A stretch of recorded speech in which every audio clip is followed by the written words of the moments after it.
Hey guys, welcome to movie hunter. So friends, আজ আমি একটি অ্যানিমেটেড ছবি যেটি বর্তমানে রিয়েল ছবিতে অভিনয় করে দেখানো হবে এবং খুব তাড়াতাড়ি মুক্তি পেতে চলেছে। সেই মুভিটি বহু প্রতীক্ষিত মুভি যার নাম হচ্ছে how to train your dragon.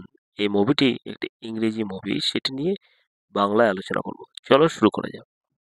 মুভিটি প্রধানত ক্রোশিয়া কোয়াইল্যান্ডস একই নামের বই ভাইকিংদের একটি ছোট্ট দ্বীপ বার্কে বসবাসকারী হিকাপ নামের এক কিশোর ও তার ড্রাগন বন্ধুর অ্যাডভেঞ্চার নিয়ে রচিত।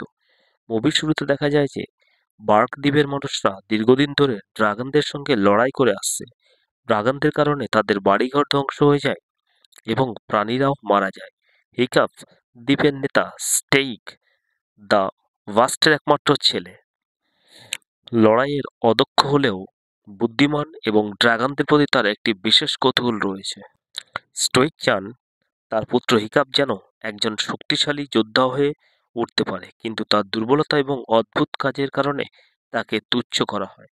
একদিন হিকাপ তার গ্রামের উপর আক্রমণকারী ড্রাগনদের মধ্যে একটি রেয়ার প্রজাতির ড্রাগন নাইট ফিউরি কে ধরার চেষ্টা করে ও তার তৈরি একটি বিশেষ যন্ত্র দিয়ে সে ড্রাগনটিকে আঘাত করে এবং ড্রাগনটি আঘাত পেয়ে বনে পড়ে যায় মাটিতে।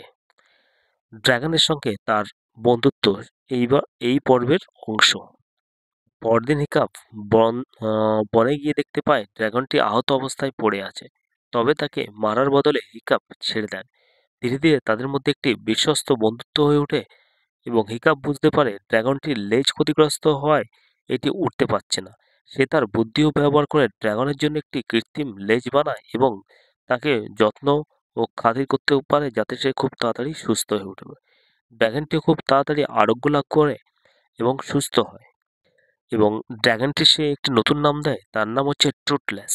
এবং তার সাহায্যে হিকাপ শিখতে শুরু করে ড্রাগনদের আসল প্রকৃতি। সে আবিষ্কার করে যে ড্রাগনরা আদতে আগ্রাসী নন, বরং তারা শুধুমাত্র নিজেদের বাঁচানোর চেষ্টা করে।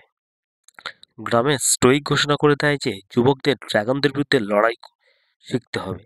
হিকাপ এই প্রশিক্ষণে যোগ দেন। প্রশিক্ষণে অন্য সবাই ড্রাগনদের সঙ্গে লড়াই করতে ব্যস্ত থাকে, কিন্তু হিকাপ টুথলেস থেকে শেখা জ্ঞান ব্যবহার করে ড্রাগনদের শান্ত করার উপর উপায় আবিষ্কার করেন। এতে সে প্রশংসাও পেতে থাকে এবং তার প্রতিদ্বন্দ্বী অস্টিট ও তার প্রতি আগ্রহী হয়ে ওঠে।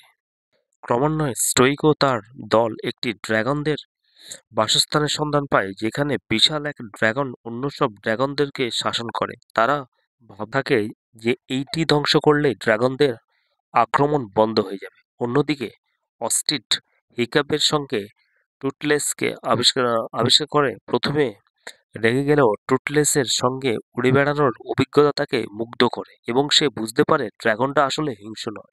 স্টোইক জানতে পারে হিকাপ ড্রাগনদের সঙ্গে বন্ধুত্ব করেছে এবং এটি বিশ্বাসঘাতকতা হিসাবে দেখে। টুথলেসকে বন্দি করে নিয়ে যাওয়া হয় এবং তাকে ড্রাগনদের বাসায় আক্রমণ করার জন্য ব্যবহার করা হয়। স্টোইকদের দল যখন বিশাল ড্রাগনটির হেরে যায়, তখন হিকাপ ও তার বন্ধুরা তাদের প্রশিক্ষণ ব্যবহার করে ছোট ড্রাগনগুলো নিয়ে এসে বড় ড্রাগনগুলোর সঙ্গে যুদ্ধ করে।